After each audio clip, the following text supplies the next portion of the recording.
Good evening, everybody. Good afternoon from where I am in Ottawa, Canada.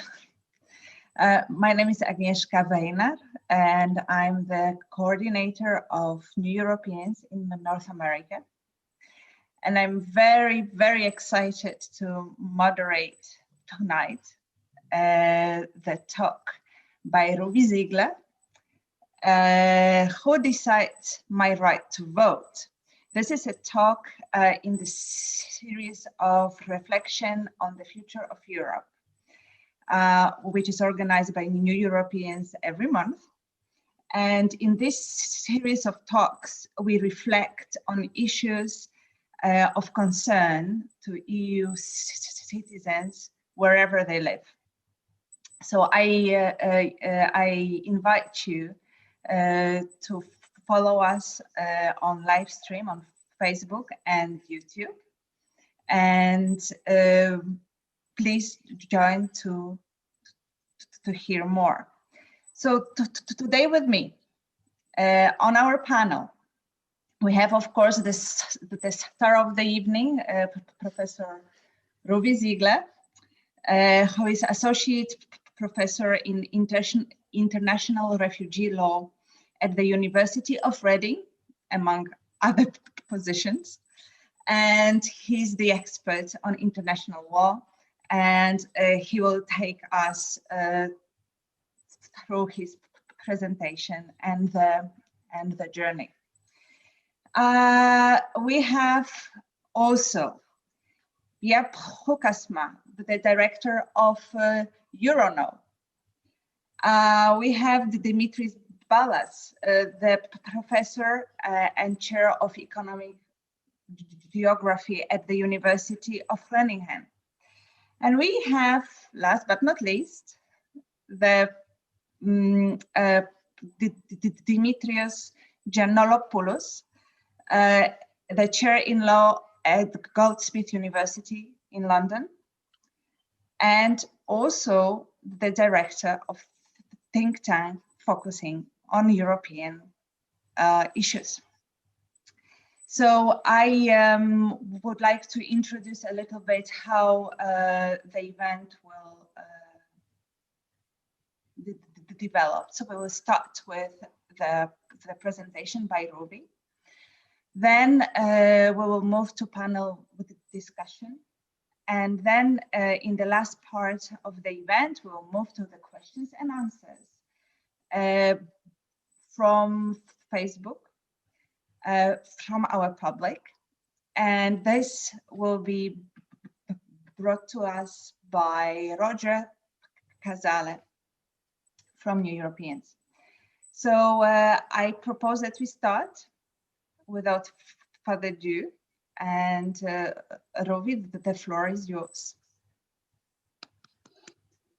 Thanks very much, Agnieszka, and thank you, Roger, Chair of Europe, CEO of Europeans, for setting this series as a whole and this event up, and thanks to Dimitris, and Jaap for agreeing to skewer me a bit later, and I hope that would only be matched by the skewering of our very many participants across the continent this evening. What I'll be doing is I'll take you through a fairly legalistic presentation, but fear not, behind those dry European law provisions, there is actually a normative claim related to political equality and to this question that I posed in the title of the talk of who should be deciding my right to vote. So without further ado, let me go and start off setting out the scene. So the first point, the slide says political equality and EU citizenship. And so the first point of entry is, of course, is a homage to Theresa May, that political equality surely just means political equality. But you'll be relieved to know that this isn't the context of, or the full context of what I'm about to impart on you later on this evening. In fact, my starting point for my discussion is the Treaty on European Union, Article 9, so-called Lisbon Treaty, which says very explicitly that in all of its activities, the Union, that is the European Union, shall observe the principle of the equality of its citizens, who shall receive equal attention from its institutions, bodies, offices, and agencies. It also, as we all know, says that every national of a member state is a citizen of the Union, and that citizenship of the Union is additional to and doesn't replace national citizenship. And this is a plug to quite interesting case law that's going on right now around the question of the retention of EU citizenship or EU citizenship rights by UK citizens pursuant to the UK's leaving the European Union, that question that arises from that construction in Article 9.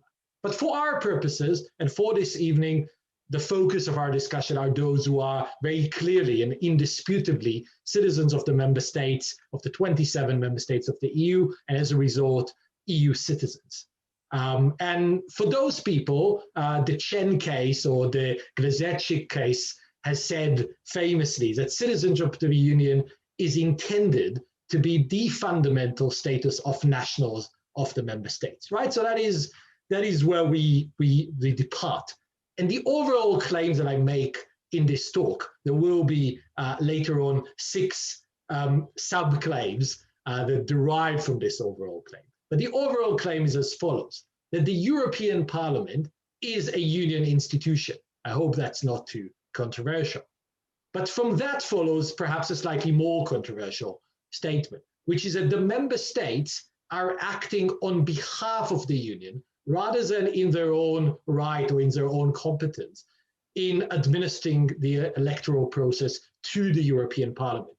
It is, in a sense, a marriage of convenience. It is the European Union delegating, the way I construe it, to the member states the process of running elections to this body, the European Parliament, in the different member states. And what follows from that statement is that divergent standards for eligibility across member states for who amongst the citizens of the Union has a right to vote to the European Parliament, those divergent standards violate the principle of political equality of EU citizens, and hence it is incumbent on EU institutions, and we can talk later about the court in particular, to ensure harmonization of eligibility criteria for European parliamentary elections. Now, what do I mean by eligibility criteria? There are 2 fundamental sets, one that applies both to first country nationals, that is citizens of the Union who reside in the member state of their nationality, right?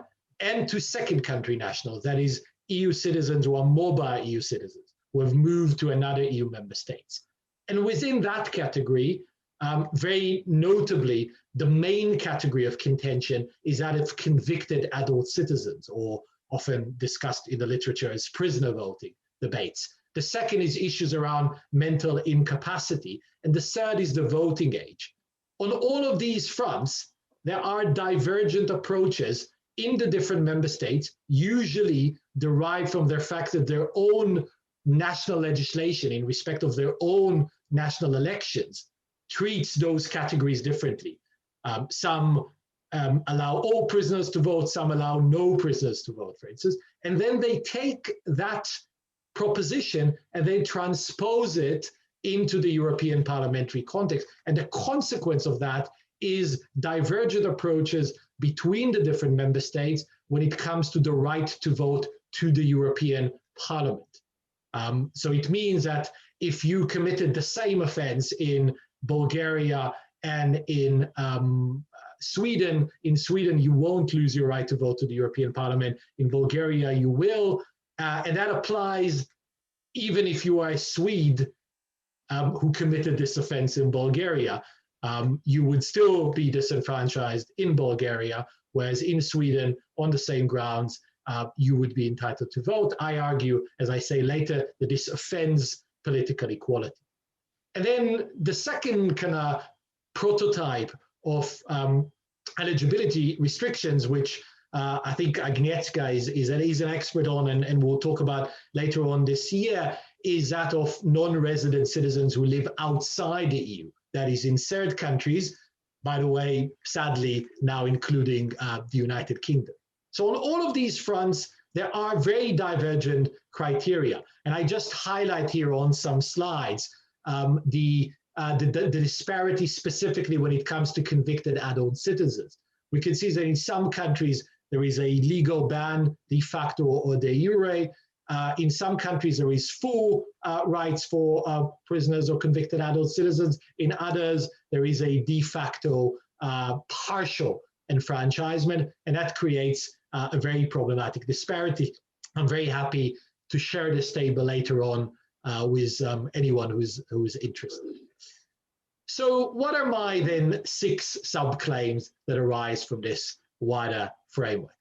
The first claim is that members of the European Parliament are directly elected by and represent EU citizens as a manifestation of political equality.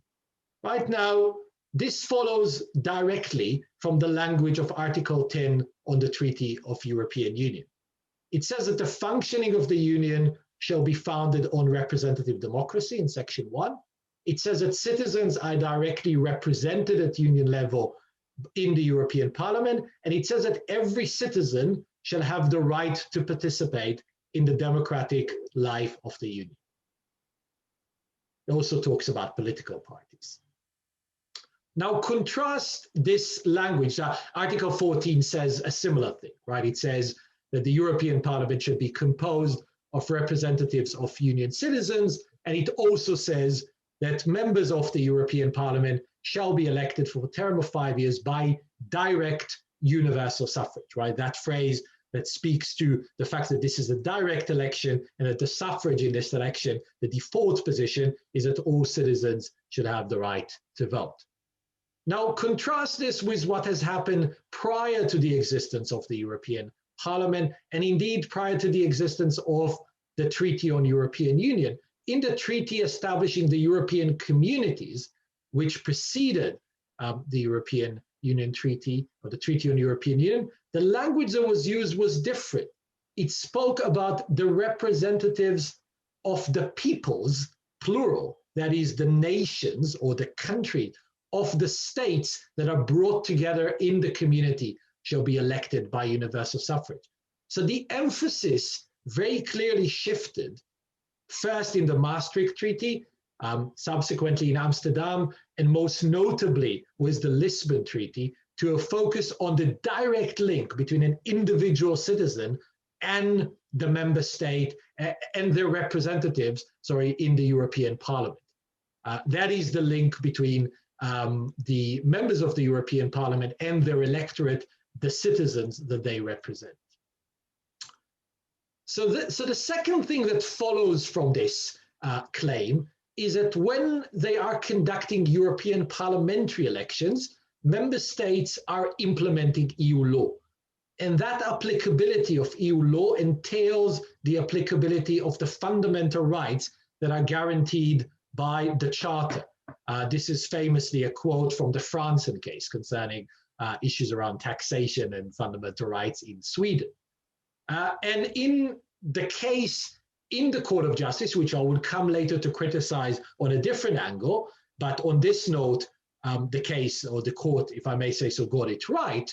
The Advocate General to the court, and indeed the court itself, recognized that when it comes to elections to the European Parliament, a national law which governs directly or by reference to other provisions elections to the European Parliament is a law adopted, quote unquote, to implement EU law, regardless of the fact that it is not, at the moment, I should say, entirely determined by EU law.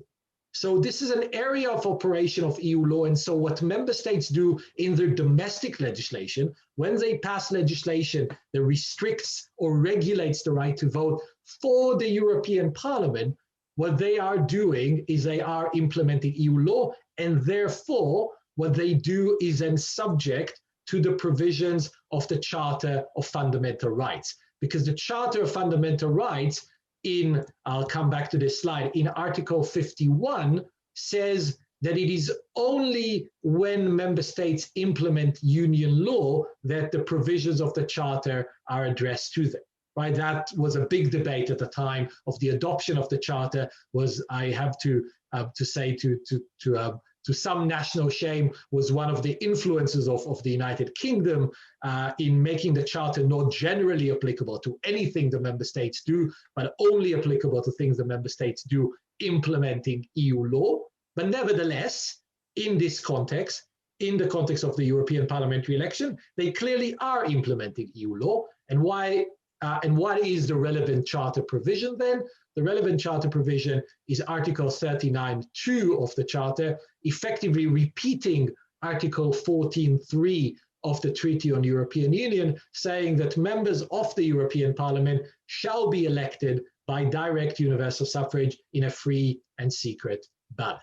Right? So this is the second premise, that when member states are enacting legislation regulating or restricting the right to vote to the European Parliament, they are implementing EU law, ergo they are subject to the Charter of Fundamental Rights and indeed to judicial review of that action and its compatibility with EU law.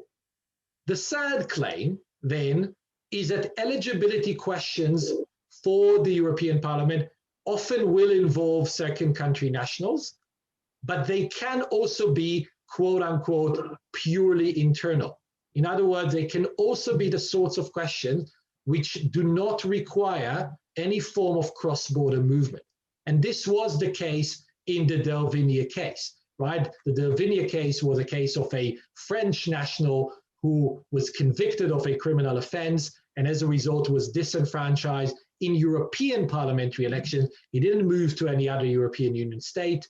And nevertheless, the court recognized that this is a case where European Union applies. So you don't have to cross the border as you do when it comes to provisions of the European, of the Charter of Fundamental Rights, which relate or pertain to non-discrimination on the grounds of nationality.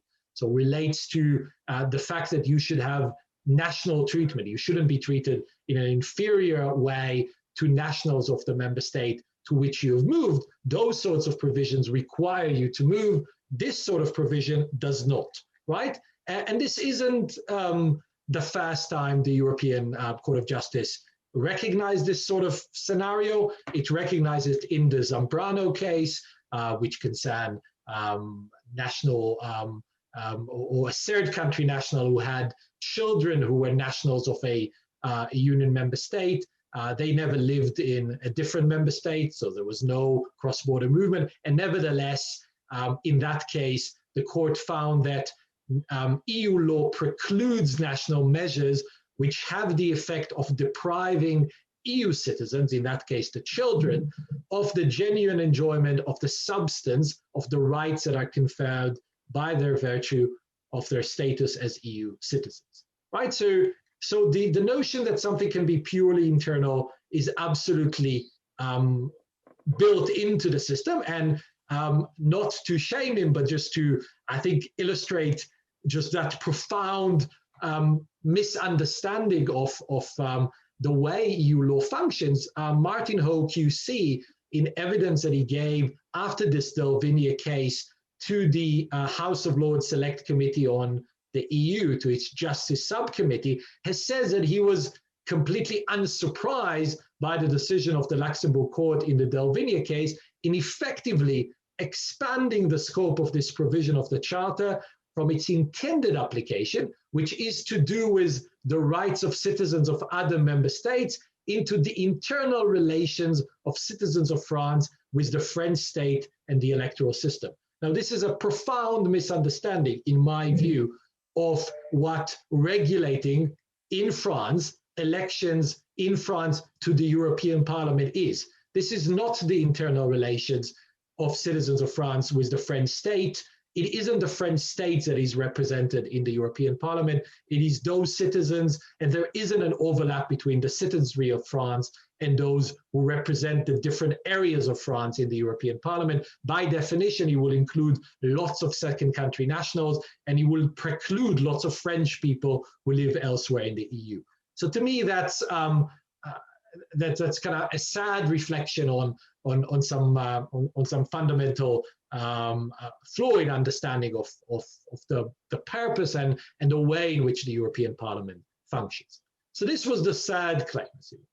The fourth claim then is that for the European Union, and this is where it gets tricky, questions of eligibility for participation in elections to the European Parliament are akin to what is for a member state questions of eligibility for participation in its general elections. So let me illustrate this by an example.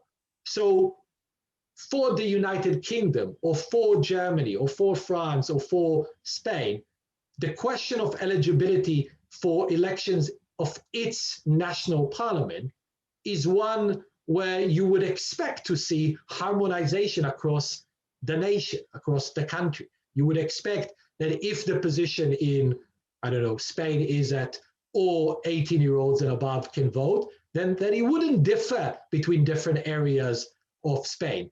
Let's take an example of the United Kingdom.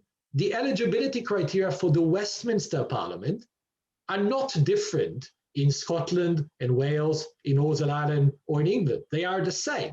Scotland and Northern Ireland and Wales have different eligibility criteria for elections of their own devolved administration assemblies. And that is, of course, fine. Those are entirely separate bodies. But when it comes to elections to Westminster, a Scottish seat, that is a seat in Edinburgh, a Welsh seat in Cardiff, a Northern Irish seat in Belfast, or a London seat, all are governed by the same eligibility criteria, and that is right. And I argue the same applies with the relevant analogy on the European level. We should think about elections to a region in France, or to a region in Sweden, or to a region in Greece in the same way that we would think within a domestic system about elections to the regions within that particular parliamentary or other national system. And I suggest this is then different than general elections of member states, which at the moment are not governed at all by EU law. And I'm, of course, aware of European citizen initiatives like Voters Without Borders, which of course seek to challenge that and to create EU competence in this area to make sure that mobile EU citizens can participate in elections of the states in which they reside, in the elections of those countries. But at the moment, those sorts of elections fall outside the scope of EU law. They're still, of course, subject to human rights considerations internationally and in Europe through the Council of Europe. And it's also different than municipal or local elections. So why is that? Because when it comes to municipal or local elections, EU law very clearly, and I will set out the provisions just in the next slide, subjects those to non-discrimination on grounds of nationality in EU law. In other words, if you've got a region in Germany or in France or in Sweden where citizens can vote for the local mayor at a certain age, and then you've got a second country national, a citizen of another EU member state, then they have to be subject to the same eligibility criteria. So what EU law does here, it makes sure there is national treatment, there is non-discrimination on the basis of nationality. But EU law isn't necessarily interested in harmonization of criteria for local elections across the whole of the European Union. It is in principle fine if there are different eligibility criteria for local elections in Sweden and for local elections in Spain and for local elections in Estonia, as long as they abide by the non-discrimination principle. And that is different, to come back to the main point, than a lack of harmonization when it comes to elections to the European Parliament. When it comes to elections to the European Parliament, the lack of harmonization means that the same body, the same institution that sits in Strasbourg and Brussels, that institution has members elected under different conditions, under different criteria, and that is a problem of political equality. So those are the provisions, by the way, in the Treaty on the Functioning of the European Union Article 22 says that every citizen of the Union shall have the right to vote and stand as a candidate in municipal elections under the same conditions of nationals of that state, and the same structure applies in Article 22(2) to elections to the European Parliament. So it's a national treatment or a non-discrimination framework. The Charter of Fundamental Rights similarly replicates those provisions of the Treaty of the Functioning of the European Union, respectively in Article 39(1) and Article 40 of the Charter. Right, so that was the fourth claim. Now we come to the fifth and penultimate claim. The fifth claim is that whereas the ambition of adopting uniform procedures for conducting European parliamentary election has yet to be fulfilled, that ambition is expressed in Article 223 of the Treaty of European Union. So whereas that ambition has not yet been fulfilled, it doesn't absorb the need to streamline eligibility criteria for such elections. So the fact that we don't yet have this in place doesn't mean that we can just let it sit, because the consequence is a violation of political equality. So Article 223 says that the European Parliament shall draw up proposals to lay down provisions for elections of its members by direct universal suffrage in accordance with a uniform procedure in all member states and in accordance with principles that are common to all member states. That hasn't happened yet. There is a procedure which for time I'm going to skip in the rest of Article 223 for how this should happen. So this hasn't happened yet. What has happened are two different things. We have a directive which lays down arrangements for the exercise of the right to vote and stand as a candidate in elections to the European Parliament for those who reside in another member state. So the European Parliament, as you were, implemented this non-discrimination on grounds of nationality rule by setting in place a directive which is intended to ensure that form of national treatment. That directive very explicitly says that it says nothing about the rights of nationals who reside outside the electoral territory. So it doesn't speak to how the state itself regulates the votes of, say, people who reside outside the union. And that would require separate regulations. Now, there are a few things that I want to highlight about this directive, which are interesting because to me they reflect a flaw in the current situation in the European Union. What they reflect is an emphasis on making sure people don't double vote and on making sure that if somebody is disenfranchised in one country, a state can carry over that disenfranchisement to its own territory. But it says nothing about streamlining or universalizing eligibility criteria. So that to me is a big gap as in the way European Union is implemented at this moment. So under this directive, member states can check whether citizens of the Union have been deprived of the right in their home state through individual civil law or criminal decisions.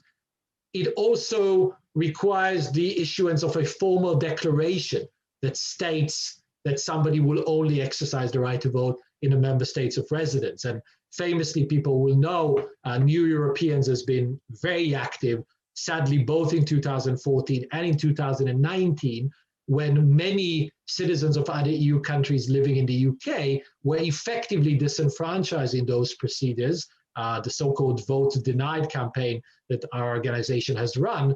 And the reason was this requirement of a declaration by the electoral officers in the United Kingdom that made it virtually impossible for very large parts of the citizenry in the UK to vote. So these are the things the directive currently focuses on. Now, before the last European elections in 2018, the Council adopted a decision that was an opportunity in a way to try and harmonize. But that decision hasn't done that. What that decision has done is to, as you were, cement this huge fear, as you were, of double voting by saying that member states have to take measures to ensure double voting is subject to penalties. And at the same time, in a much softer language, it says that member states may take measures to allow those of their citizens who reside in third countries to vote in elections to the European Parliament. So you note the different language, and I'm sorry this is very lawyery, but one provision tells you you shall take measures that are necessary to ensure something, and the other provisions say you may take measures if you want to, and you may, of course, not do so. And many states sadly have. Let me skip those cases. So I want to then come to the final claim in my last 5 minutes, and that is about the way the Luxembourg court has been addressing this. And this is where I want to critique this Delvigné case. Even though, as I said, the court was right to depart from previous understandings of the as you were, arrangements for elections for the European Parliament and apply to a so-called purely internal situation EU law, and to do so ultimately through the usage of the Charter. So the court deserves credit and the Advocate General for having done this. But what the court hasn't done, or rather what it has done wrongly, it hasn't treated itself as a constitutional court that is appraising a general election. What I was suggesting earlier, the equivalent of a Supreme Court or a constitutional court of a member state looking at the eligibility criteria in that member state's national election. That isn't what the court has done. What the court has done instead, it saw itself very much like the European Court of Human Rights sees itself, as a supranational court that is only really there in order to ensure a certain minimum standard across the member states and to extend to them a margin of appreciation. So I believe this is wrong, right? And this is, by the way, notwithstanding, and I'll just plug in a paper that I wrote on this, notwithstanding the fact that I generally think that in the area of voting eligibility, this margin of appreciation approach of the Strasbourg Court, the European Court of Human Rights, is also mistaken. But the Strasbourg Court is governing different countries' electoral system. It is not in the business of streamlining eligibility criteria in one body, right? That is the difference. The Court of Justice, when it rules on eligibility criteria for the European Parliament, it is looking at one body, the European Parliament. And so what I would argue, and this is where I will end, is that it is perfectly fine for the European Court of Justice, of course, to apply the Charter, to apply the principles of proportionality, and to assess whatever restrictions are on the basis of necessity and on whether they meet the objectives of general interest that are recognized by the Union. But when it does that, it has to put on a hat of a constitutional court of the European Union. It cannot allow a margin of discretion across the member states. It has to ensure a degree of harmonization. Ideally, this would come through the political institutions of the Union. So ideally, and I started off this presentation, this is where I'll end it, ideally this would come from the Council and the member states agreeing on those eligibility criteria. But in the absence of that happening, this is the role of the court to step in and to ensure that political equality of EU citizens is indeed maintained. So with that, I shall end, and I very much look forward to the discussion with our excellent discussants, and then I'm sure this was sufficiently provocative to raise quite a lot of questions that will come through from the general audience. So thanks very much, everyone, for listening. Thank you for this presentation, really very provocative. I got provoked, that's for sure. Do you hear me well? I think that there is an echo.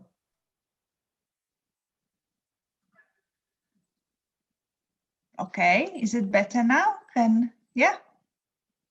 Yes, okay, so I continue. It was right on time, so I think that this is now the time to open the panel, but as usual, I will abuse of my role of the moderator and start with some questions that I had while listening to you. As you know, I live in Canada. I coordinate Europeans in Canada and in the US. And I'm deeply involved intellectually, but also emotionally in the question of the voting rights of the EU nationals who live outside of the European Union. And thank you for noticing that in your presentation. So, of course, I have to follow the disclaimer. I'm Polish, so these issues are not mine. My country of origin is very generous as regards voting rights outside of European Union, and I have the full access. But I feel that I'm actually in the privileged position when I talk to the fellow Europeans around me. So I just wanted to ask you, I'm not a lawyer, so but this is a pure interest. We know that, as you noted, the member states were presented with the directive that used the principle of equality when exercising the right to intra-EU mobility. So that the directive forced them in a way to assure voting rights for EU nationals who are mobile on the territory of the European Union. Why, according to you and your knowledge, this was the only legal basis that the Commission could use? Is there any legal base that can be used to extend that right also to people who reside temporarily or for longer term outside of the European Union? So this is my question number one. And number two, I observed that you opened your presentation with Article 9, and you said that there is actually a requirement of equal attention by EU institutions to all EU nationals. And as we know, citizenship, voting rights, this can work when we build the polity.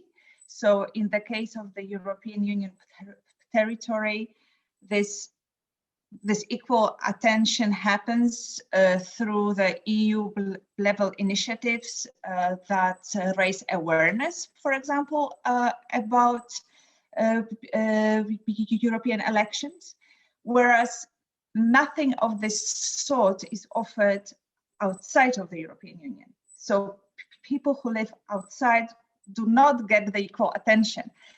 What can we do? Legally speaking. So this is my 5 cents, and I invite other people to join. Who wants to ask the question? So we gather 4, and then Ruby will answer maybe. Dimitris? Dimitris or Dimitrios? I have the two. So you go first, Dimitris, because you are on top on my screen. Thank you so much, Agnieszka, and thank you, Ruby, for a really thought-provoking and very, very informative, fascinating talk.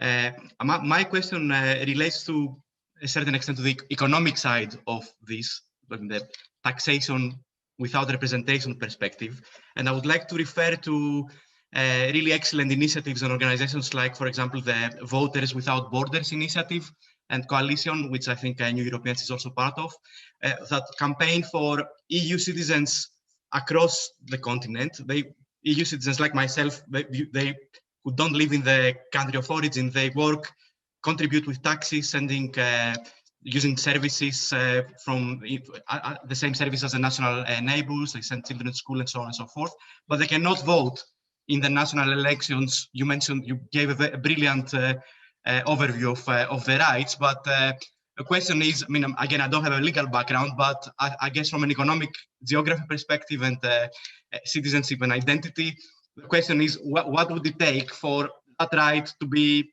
granted to EU citizens who don't live in the country of origin, and making them able to vote for the government that takes part in the Council of Ministers, which is, as many would argue, and including the Voting Without Borders, that the real power lies. So how do we maybe redefine citizenship? What does it mean? Is it the length of time living in a place? How long do you have to apply for citizenship? Do you have to be there for 5 years? What does it take? And how does this link to, also I'd like to briefly refer to earlier talks, including my own back in November, on values and identity. What would it take to redefine European citizenship and link voting to that? And also thinking also of non-EU nationals, refugees, people from outside the EU who have lived in Europe for a long time and they feel European. What about them? Thanks. So I will probably ask Ruby to answer now, because it looks like we have very complex questions. So we have already 3, and then let's see where that takes us. Sure, absolutely. And thanks Agnieszka and Dimitris for these great questions. I mean, there were, Dimitris, in yours, I'll split them kind of intellectually into the question about, as you were, second country nationals and the broader question around the franchise and whether it can be extended beyond EU citizens, whether it should be extended, which is something I'm interested in more generally. But let me start with Agnieszka. So you asked also 2 things fundamentally. You first ask, why is it that we only have a directive on effectively ensuring non-discrimination or national treatment when it comes to second country nationals participating in European parliamentary elections in a different member state, but we don't have essentially the implementation of Article 223 of the Treaty on European Union. I mean, the short answer is, I think it's politics. I mean, it's really the fact that that was something the member states were able to agree.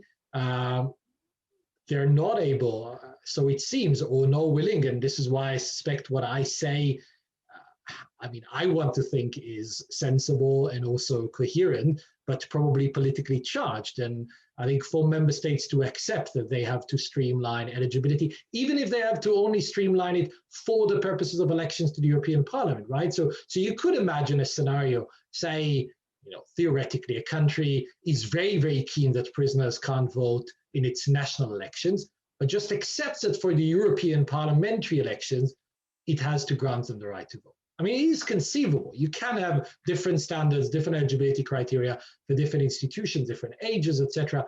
But I think the politics behind it makes it challenging. It is why I highlighted towards the end of my talk that council decision from 2018, which ultimately took against the background of a commission recommendation from 2015. The commission commissioned, to coin a phrase, a report on the kind of varying criteria for people living outside the union participating in their own country's elections, and has found that there is great disparity. And you've mentioned Poland, of course, being one of the cases of good practice, but there are cases like Ireland or Malta there are cases of bad practice. And so the Commission recommended that there will be that all countries enfranchise their citizens abroad. Fast forward 3 years, we're just before the European parliamentary election. We've got several countries where this isn't the case in law, where their citizens are disenfranchised if they live outside the territory of the Union. And all you can really come up with through the Council is this rather weak framework in that decision from 2018. So that's kind of on the level of what the political institutions do. Now, I argue, and this ties to your second question, on the more legal point, I argue that there is a treaty basis. The treaty basis is that law that regulates the elections to the European Parliament and that implicitly excludes those who live outside the country without giving them a different remedy, right? With them not having a remedy by voting in another EU member state, they are, as a matter of fact, by not being able to vote in their member state, are fully excluded from participation. I argue that legislation, be it in Malta, be it in Ireland, wherever, should be subject to EU law, is subject to EU law, should be subject to EU law scrutiny, ultimately by the Court of Justice. And so I take the view that those pieces of legislation are normatively suspect and should change. I mean, I would rather, generally my view is, I'd rather courts not be drawn into having to strike down legislation, but political institutions realizing it themselves. But that doesn't always happen. So those, I hope, are answers to those two questions of yours.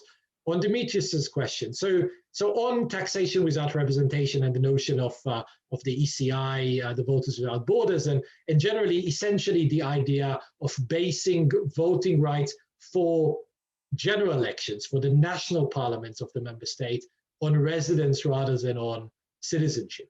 So moving to a residence-based approach. Now, to me, that is, there are arguments on both sides when it comes to whether a basis for elections for the franchise for elections for the general elections should be based on residence or based on citizenship. If you take a view that is based on residence, then generally speaking, and that ties into your second point, I find it then very difficult to differentiate between different nationals. So then my view is, if you are a long-term resident from outside the EU, or if you're a refugee, etc., then there's really no reason to discriminate between you and a second country national.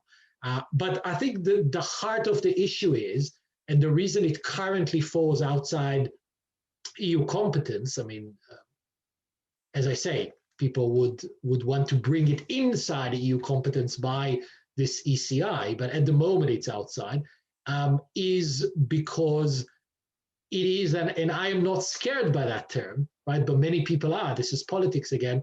It is a form of federalization of the European Union.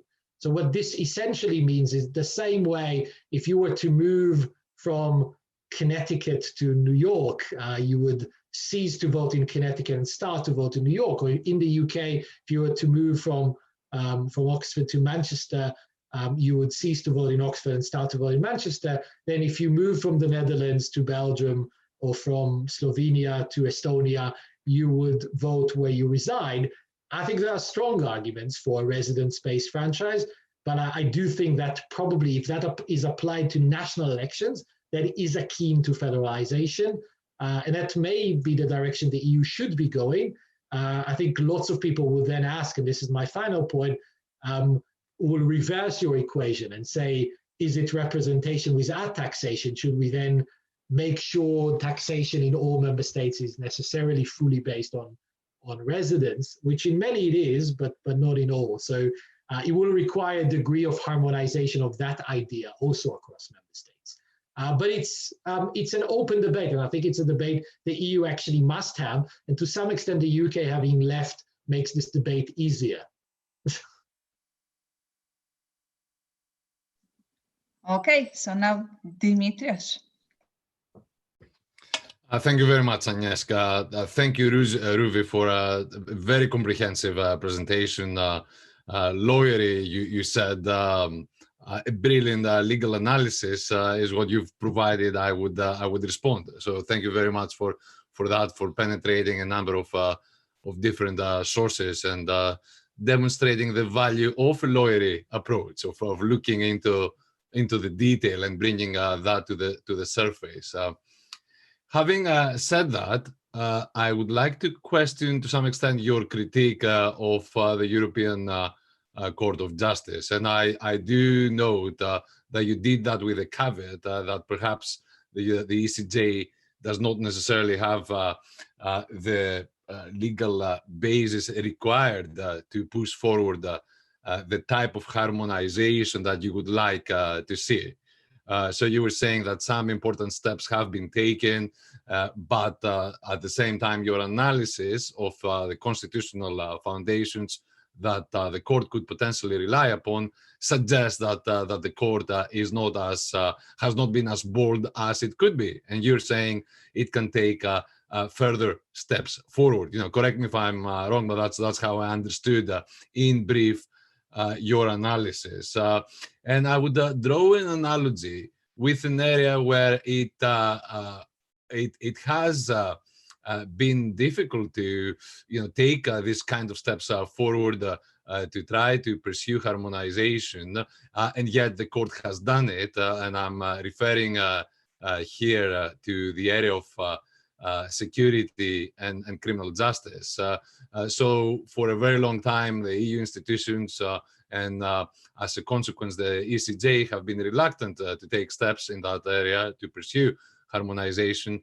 Once the political will was there, and once the legal instruments were created that echoed that political will, then the ECJ did play a very important role, and you can take the European arrest warrant as an important illustration of that point. So, though I empathize with your passionate critique of the ECJ, your suggestion that the ECJ can do more, I'm just a bit skeptical, and I think I agree with you. I agree with that caveat. Is all I'm saying, that you added at the end that in reality, in practice, you know, if we're going to be pragmatic, the ECJ will only be able to take these steps once the political will be there.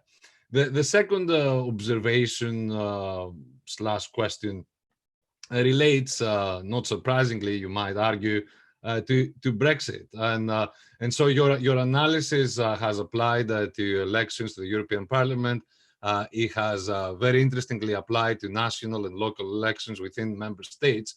But I would be very intrigued to hear whether any of the analysis that you've undertaken tonight might have applications towards, Brexit is now a thing of the past. But if we were to witness similar developments, in other parts of Europe, I mean, should we perhaps be having a conversation about how to avoid what happened with Brexit?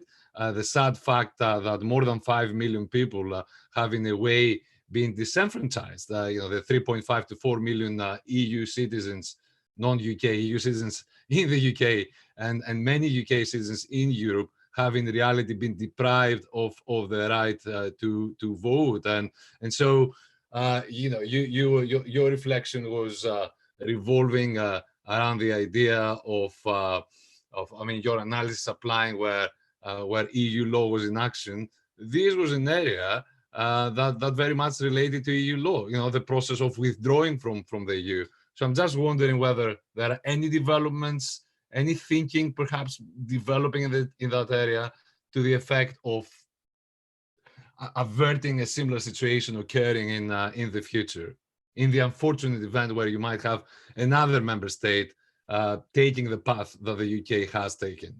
Thank you. Thanks, Ruvi.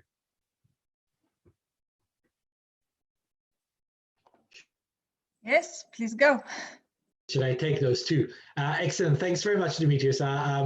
These are excellent as expected. And Sergey, I actually want to start with the second, which is the question of whether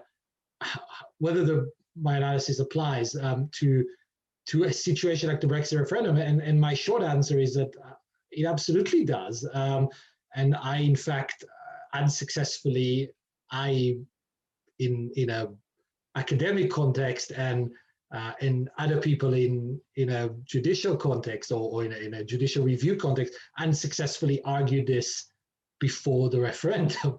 So I fundamentally said that precisely because this is not a normal general election, but because it was a sort of process that had not the potential, but the inevitable effect, if a referendum goes in the way of leaving, of chucking a member state and its citizens and certainly its territorial representation of the European Parliament, in addition to doing all sorts of other things, not least freedom of movement, then it does engage EU law. And so the criteria for assessing whether people should have been enfranchised or disenfranchised, and I think in a way, the question of citizens of other EU countries, I should say EU24 citizens, because Maltese and Cypriots could vote because they are members of the Commonwealth, and Irish citizens could vote because of the arrangements that exist in the Ireland Act. So the UK has this. I mean, this is a caveat, a parenthesis to all of this. The UK has very strange, historically contingent electoral laws, which have no logical sequencing to them, and would have had actually people from all around the Commonwealth who live in the UK deciding the future of EU membership, whereas citizens of EU countries living in the UK couldn't. So it's a very strange alchemy. But that's a question for another day. But I think when it comes to EU24 citizens, there certainly could have been a challenge, but it would have been less easy. I think the challenge was, to me, a no-brainer when it came to this arbitrary rule that the UK has, that if you live outside the UK for more than 15 years, you can't vote in general election, and by implication, you couldn't vote in a referendum. The people most adversely affected by Brexit, who are British citizens, are those who live outside the UK for that lengthy period of time in various member states. They have now become third country nationals, and they didn't get a vote. So they are the ones who brought the challenge at the time in 2016. And sadly, the Supreme Court refused permission to appeal in a very short judgment a few days before the referendum. Again, we can discuss politics, etc. And this may tie, in fact, to your other question about political will and judicial intervention or boldness. I mean, look, in many ways, what my paper is trying to do is to provoke, not just academics, but hopefully decision makers across the EU to end up with this harmonization through political means. I definitely think that would be desirable. There'll be a directive that would explicitly harmonize things across the European Union, and that give a much stronger tool to the Court of Justice to then see the implementation of that directive, rather than having to fall back on the treaty. Having said that, as I said, I think there is still room for the court at least to indicate, or there was more room for the court to indicate, that the current situation is highly unsatisfactory, which it didn't. Right? It didn't in the Delvin case. The Advocate General effectively said there is disparate practice across the Council of Europe, across the European Union member states, and hence we need to apply a margin of appreciation. To me, that's thinking about it in the reverse order. You should think about it. There is a divergence of practice, and this isn't good. We need to find a way to streamline. Perhaps in the interim, we can be less searching in our critique of specific member states. But this is a flaw in the overall system. It isn't just something that we just need to accept exists. And that was the vibe, if I may say so, that I got from both the Advocate General and the Court of Justice. I understand the politics as well here, and as I said, to conclude, I do hope there will be political minds that would agree to move forward with this and to streamline and harmonize.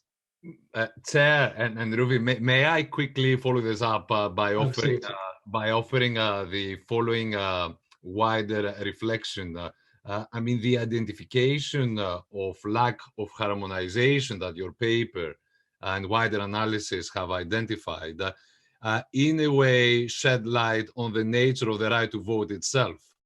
Because from the viewpoint of an expert of criminal law who has been impressed, quite amazed at the level of convergence, of harmonization that we have witnessed in the area in the last 15 to 20 years, the fact that member states that have surrendered their sovereignty in that crucial area, the area of criminal justice, and yet they continue to be so resistant to the idea of harmonization in relation to the right to vote. At the end of the day, it speaks volumes about how idiosyncratic to member states and how special, perhaps for all sorts of reasons, the right to vote is. But on that note, you are the real expert on the right to vote, and I'm sure you've got much to say. But thanks for your answer, Ruvi. Thank you, much appreciated. Super. We are now having the question from, and this will be the last one on that round. Yeah, as a lawyer, I have been waiting for the other scientists to give their commands in advance, so that I now have the complete room for maneuver that I would like to have, which of course is referring you to my great fondness of EU paradoxes. I just written an article about them, and with respect to the question who decides my right to vote, there is a nice paradox in that sense that decisions are about the right to vote are of course related to citizenship. And the nice thing is that we are, the majority of us, unfortunately, Ruvi, not any longer, I'm afraid, citizens of the European Union. But the odd thing is that the European Union cannot grant citizenships to any applicant. And as if to make the paradox even more paradoxical than it already is, there is one exception, in the sense that the European Council can grant honorary European citizenship to those persons it wants to give it to. But that's an deliberation for fun. And the real question that I would like to ask Ruvi after his excellent expose concerns the paradox of the electoral system of the European Union, because during the last elections we were invited to come to vote we are, according to Article 10 of the Treaty on the European Union, we are entitled to participate in the political life of the Union. But when we have to go to the polls, we still cast our ballot on the basis of the 1976 Election Act, which is, in my view, superseded by the Lisbon Treaty, which says that we are, as citizens of the member states, we are also citizens of the Union, but we still have to vote in our capacity of citizens of the member states. And Ruvi touched upon this issue when he mentioned Article 223 of the Treaty on the Functioning of the European Union. And he added that there is not yet any indication that the European Parliament is going to replace the 1976 Act with one that is geared on the basis of the Lisbon Treaty. And as long as this is the case, we will stay in the paradoxical situation that we are entitled to participate in the political life as citizens of the Union, but we have to cast our ballot as citizens of the member states, with all the strains, paradoxes, the consequences these paradoxes have. So if we are going to change something or ask for change something, shouldn't we add this element as well? That's my question to you, Ruvi, and I'm very much looking forward to your answer. Yeah. Thank you very much, Jaap. And I absolutely. I think you're right. I mean, in a sense, that was part of the puzzle that I, in fact, intended to get to, and for time, I didn't fully kind of take us through the history, which included the 76 Act, which was the precursor to the move to direct elections, but as you say, with the caveat that it was very much still with member states kind of regulatory regime in mind. And yeah, I think the challenge for me, the way, and it kind of goes back partly to my answer to Demetrius. I tend to agree that it's a bypass rather than the king's or queen's way to get there. So it's the bypass to the fact that we don't yet have a proper electoral act that takes into account that fundamental change in the Lisbon Treaty, is to just almost ignore it in the analysis of what it is that member states have to do when they regulate European elections. It's to say they have to, the primary norm here is the Lisbon Treaty, but I think it does create a challenge. I think the challenge is, I mean, it's in the Electoral Act. The challenge also in the directive, the fact that the directive says explicitly that I mentioned, 93/109, says explicitly that it doesn't relate to regulating voting of people outside their country of nationality, but only second country nationals, can be used by states to say, well, the European Union decided to, regulate in a harmonized fashion one facet of the European elections, but to the exclusion of others, and so all the others, we still have full competence. I find this unpersuasive for the reasons I've laid out, but I think the ability to make that argument definitely is bolstered by the fact that the 76 Act is still in place, even though it's part of it has fallen into desuetude, and that the directive is so limited, and that there hasn't been a complementary directive on other issues. So I agree with that.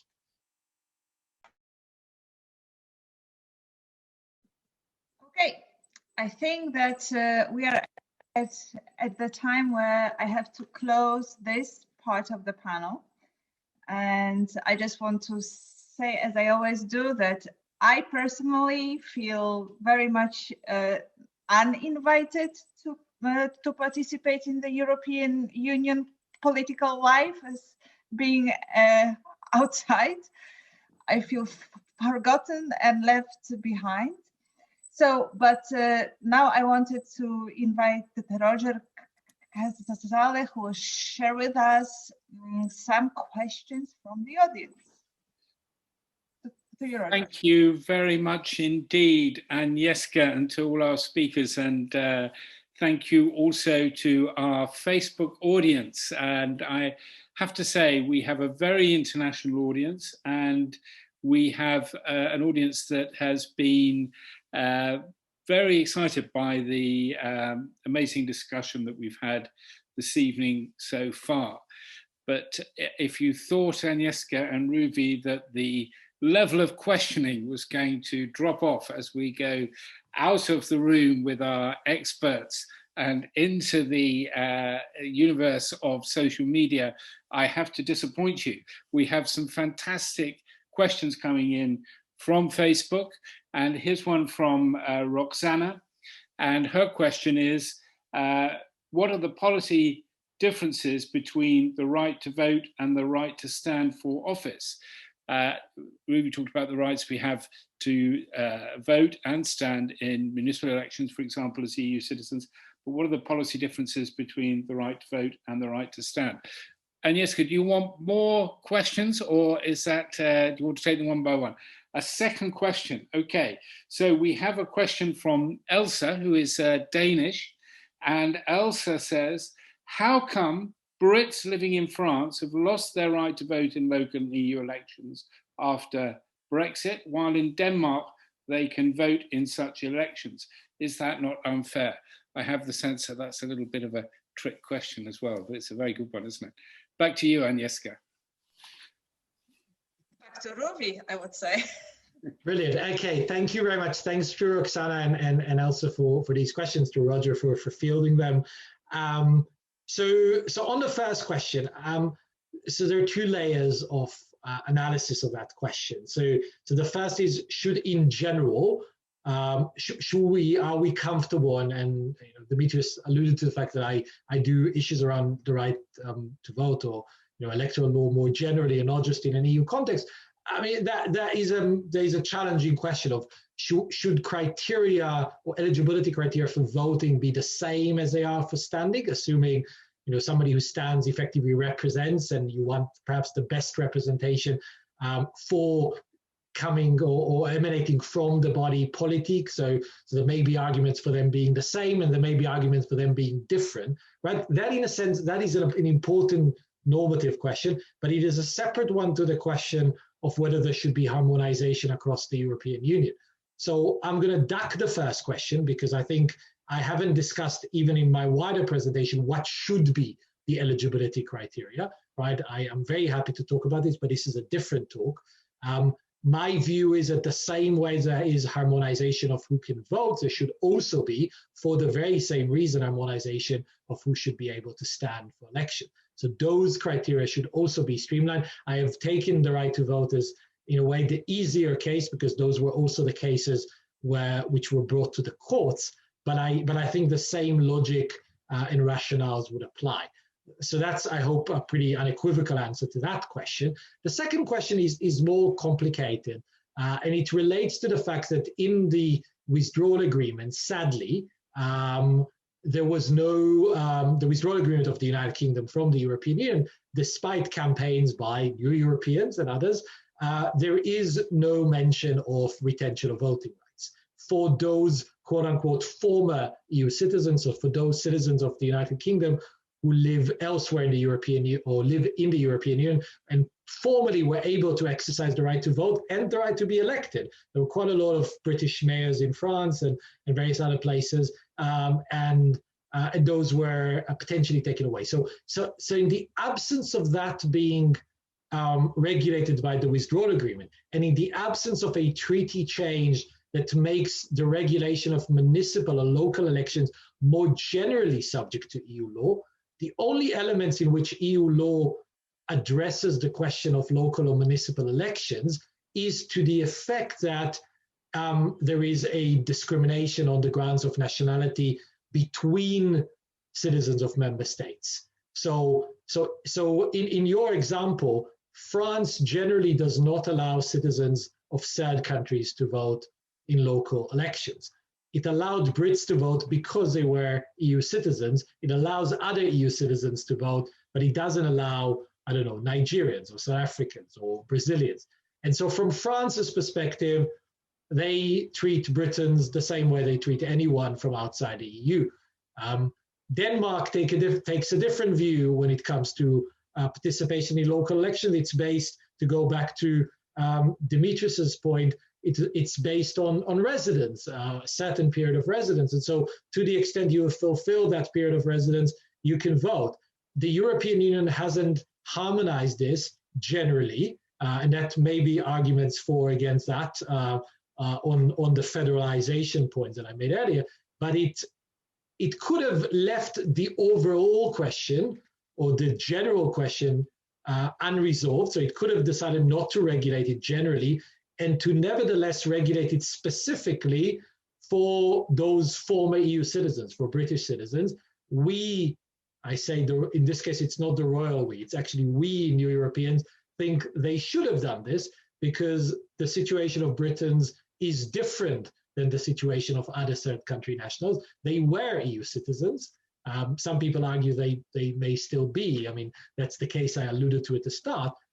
But sadly, and here the fault lies equally on both sides of the channel, the withdrawal agreement says nothing, and this is where we are. So, mentioned the French system of voting. We have a question from a French citizen, Julie, who says, why is it possible for me as a French citizen, an EU citizen, French citizen, to vote in regional elections in the UK and for the Scottish Parliament, but not to be able to vote for regional elections in Germany, if I was living in Germany? That's from Julie on Facebook, and Julie is French. So that's a fascinating question that pertains to the definition of what are municipal elections. We're getting very European law technical here, but the phrase that is used in the treaty on the functioning of the European Union and in the charter is municipal elections. And the question was, how does the court, again, interpret municipal elections? So again, going back to my discussion with Demetrius, I think the court should be bolder in casting wider the net of what are municipal elections. The UK, to its credit, when it was a member state, treated even elections to the Scottish Parliament, to the Welsh Assembly, to the Northern Irish Assembly as municipal elections, right? It didn't just treat elections to, as it were, Oxford City Council, where I stood once unsuccessfully, but elections more generally to anything that is in Westminster as municipal elections.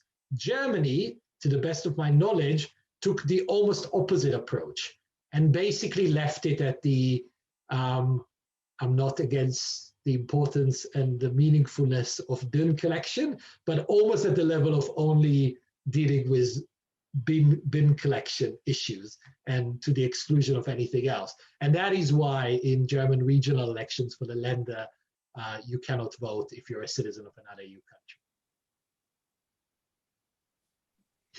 I learned something new. Roger. Fantastic. This is what we want. We got questions coming in from our Facebook audience, very sharp-ended, clear questions, and we're getting very sharp, clear answers from our panel, from Ruvi, from our star guest. And here's a more complex one. It might be, Agnieszka, be minded to get the views of other panelists on this, a very controversial one. And it comes from Avilia, who is an Italian citizen. As I said, we have a very international group of people watching us on Facebook. Thank you to them.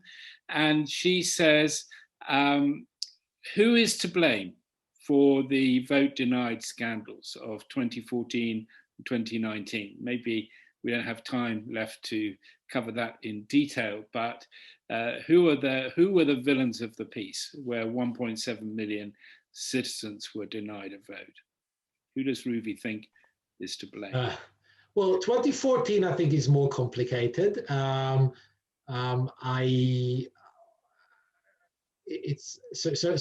think the easier answer is about 2019, partly because 2019 came after the fiasco of 2014, and there was an electoral commission report, partly induced or enticed by the contribution from the Europeans and other organizations on the scale of the disenfranchisement based on that declaration requirement in 2014. And so you would have thought in 2019 things would be better. In fact, they were worse. They were worse in 2019. The blame lies almost squarely at the door of the government at the time, with one kind of additional culprit, which are the various electoral officers in places where they could have taken initiatives and haven't, given some electoral registration officers have, then by implication those who haven't are also to blame. But the reason the main blame lies with government is the government until, and it's a fascinating, there's an electoral commission report on this that is available online. The government until pretty much the end of March, the elections were on the 23rd of May, was still saying we have no intention of holding them. the previous year were unwilling to allocate budgets to the Electoral Commission to run them. They basically were instructing the Electoral Commission not to get set for them. And it's only in April, just before the closure of lists, that they acknowledged, I believe, when there was that, second extension. People will remember the days of Brexit. There was that first very short extension that Theresa May had, and then the longer extension. So when the second extension happened, they kind of grudgingly accepted there will be European parliamentary elections, but still said, we may still reach an agreement on the 22nd of May, in which case we don't have to run them the day after. And so the whole vibe was a vibe of we're not going to have elections. And so the result was they actually only sent a letter to the electoral registration officers telling them to issue ballots and that on the day, which was the last day for issuing declarations by EU citizens who live in the UK that they don't vote elsewhere. And the ramifications were that some electoral officials were, you can say, were responsible and sent notifications to their EU citizens before. And so there are some boroughs and cities where EU citizens participated in large numbers, almost like the general population. But there are some places where it's abysmal. Like I look at the data and it's just shocking. Really, like 1%, 0.5% of EU citizens participating. So I think it's a huge scandal, which hasn't been fully discussed yet, and is worthy of, ultimately of some sort of a massive inquiry beyond the Electoral Commission, because it was really a form of disenfranchisement. There's no other way of thinking about it, and it was partly intentional. It wasn't just negligence. I think we have maybe time for the very last question. Thank you very much indeed. Well, we've got so many questions coming in. One is perhaps we can put on ice because it points towards your talk, Agnieszka, on the position of the diaspora, which we're looking forward to very much. Of course, that question was about the different situation of EU citizens outside the European Union. Several people asking about that, including Roxana again. And we've got a second question coming in here from Elsa. Several people asking about the same thing. So perhaps finish with this one, Agnieszka, from Elsa, but also from Sinead from Ireland. And it also touches on what Dimitris told us before about the Voters Without Borders initiative. And this is the question, Agnieszka. It's from Sinead in Ireland. Do you think it would be feasible for EU citizens living in another EU member state to get the vote in that member state's national general elections as well, perhaps after residing there for a number of years or automatically just as a resident? So this is about the right to vote in national elections for the 17 million EU citizens who live in another EU member state. And of course, it touches on the European Citizens Initiative campaign run by the excellent initiative Voters Without Borders. But what does Ruvi think about that? Would it be feasible? Does he think what would need to happen? Again, to use Dimitris's phrase, what would need to be done in order for these 17 million mobile EU citizens to have the right to vote in national elections and not just municipal ones? Thank you. Well, so this goes back, I think, to some extent that follows Dimitris's first question earlier on about taxation without representation, etc.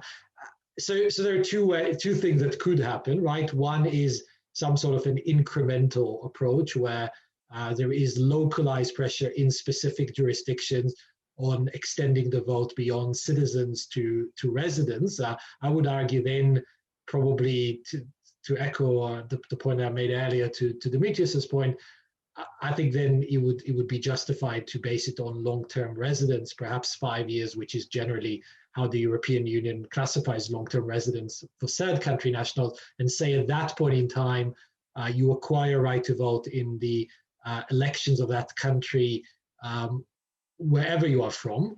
So there could be an incremental pressure on specific jurisdictions by the citizenry and NGOs and others in those places. I would say, by the way, as in parentheses, I don't see any flaw with somebody then also retaining a right to vote in their country of nationality. Remember, again, the misconception here is that unlike the European Parliament, where you are voting for the same body, and of course you can't double vote, here you're not double voting. If you vote for the Parliament in Greece and for the Parliament in Germany, you're voting for two separate bodies. And it is conceivable and possible and plausible, in fact, in the European Union, there will be plenty of people who will have connections to more than one place. So that's the incremental route. The centralized, harmonized route would be for the European Union, perhaps pursuant to that ECI, to set in place a European policy that would streamline it across the member states. That would create. It would then require some form of a hard and fast boundary line. So say 5 years, at which point there would be a right. The right would be activated, and perhaps allowing member states to extend it beyond EU citizens. But I think the European Union would struggle to regulate whether member states would also extend it beyond European Union citizens.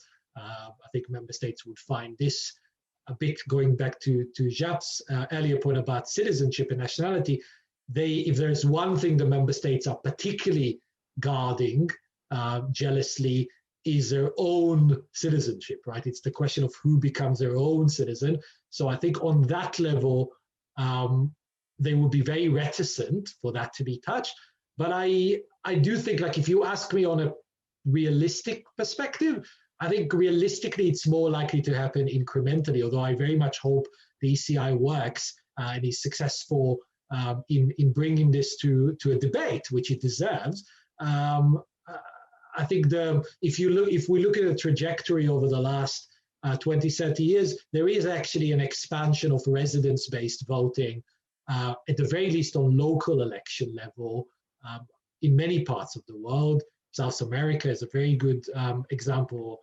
It applies in almost all countries there. And so I think that's probably realistically more likely to happen, although, I, as you would expect, would quite like to see harmonization, because I think it is one of the things the European Union can do, and indirectly by doing that, actually encourage the European project even more so. Okay, I think this closes it.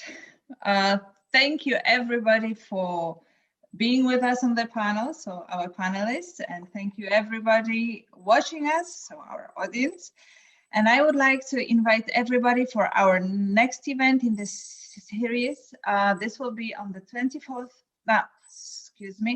on the 10th of March, with Sarah Baganti from Yale University on the concept of Marisanship.